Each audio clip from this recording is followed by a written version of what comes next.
What to do with an infestation of ants. There's a story behind that. This is your daily message from Chad number 996 to upgrade your mental game today by telling yourself a better story. Because the most important story you hear is the story you tell yourself. This message is dedicated to Jamie Gregory on her birthday. Here's the upgrade. Thoughts are things, and upgraded thinking learns how to think about thinking. Here's the story. After a particularly tough day at his psychiatric practice, Daniel came home exhausted. That day in his office, he had dealt with challenging cases like suicidal patients, troubled teenagers, and couples in conflict. Arriving home, he was ready for some well-deserved relaxation. When he walked into his kitchen, though, he discovered a major ant infestation. There were thousands of ants crawling everywhere, on the counters, in the cabinets, and sink. As he began the frustrating task of cleaning them up, he rummaged through the cabinets looking for some ant spray. That's when the analogy hit him. He thought about his day at the office. His patient's mind seemed similarly infested with persistent, intrusive negative thoughts that were driving their depression, anxiety, and hopelessness. Wouldn't it be great if there was a spray that could zap them? This moment inspired him to create the acronym ANTS for automatic negative thoughts, comparing how a few stray negative thoughts can multiply and overrun one's mental kitchen, the brain, just like real ants can overrun a home if left unchecked. He began teaching patients to identify, challenge, and kill these ants, automatic negative thoughts, to improve their mental health. Dr. Daniel Amen, MD, is a double-board certified psychiatrist in neuroscience whose clinic has conducted more than 250,000 brain scans on his patients. In his book, Change Your Brain, Change Your Life, he wrote, quote, "Psychiatrists then and even now are the only medical specialists who virtually never look at the organ they treat." Think about it. Cardiologists, neurologists, gastroenterologists, orthopedic doctors. In fact, every other medical specialist look. Psychiatrists guess, end quote. Actually looking at his patients' brains is very important to Dr. Amen. When patients are questioned during scans, different brains react in different ways. Thoughts really are things. As patients were fed thoughts, the scans revealed how they impact different parts of the brain. Researchers have found that the average person has around 6,000 thoughts every day.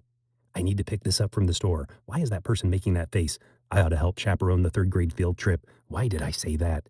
We think a lot during the day. Researchers have also identified 5 out of every 6 thoughts are negative. Dr. Amen has identified 9 species of automatic negative thoughts, or ants. 1, all or nothing ants. 2, less than ants. 3, focus on the negative ants. This ant makes you only see the negative aspects in situations, even when there are plenty of positives. 4, just the bad ants, seeing only bad in a situation. 5, guilt-beating ants, thinking in words like should, must, ought to, or have to. 6, labeling ants, thinking I'm a loser or I'm lazy. 7, fortune-telling ants. 8, mind-reading ants. 9, blame ants. Of all the ants, Amen says this is the worst. Blaming others for your problems and taking no responsibility for your own successes and failures is toxic thinking. What is the solution? You need a can of ant spray. Ants may be normal, but not healthy. If it is health we're going for, then we can't be okay with normal. As you do, Krishnamurti tells us, quote, "It is no measure of health to be well adjusted to a profoundly sick society," end quote. When we have a thought, our brain releases chemicals. And every time we have a negative thought, our limbic system goes to work releasing negative chemicals. And fortunately, of course, every time we have a good thought, our brain releases chemicals as well. So the initial step is awareness. The species need to be identified, then questioned and replaced. What is named can be tamed. This kills the ant. The solution isn't glossing over with positivity. That can wreak as much havoc as the negativity. Just like any skill, eating up ants takes practice. The better story to tell yourself is, I don't believe everything I think. Thoughts aren't just abstract or fleeting mental events, but have real, measurable consequences in the brain and body. Thoughts lie. You have to take them seriously. Without the skill to question and correct your erroneous thoughts, you believe them. Believing every thought you have is the prescription for anxiety, depression, and relationship problems.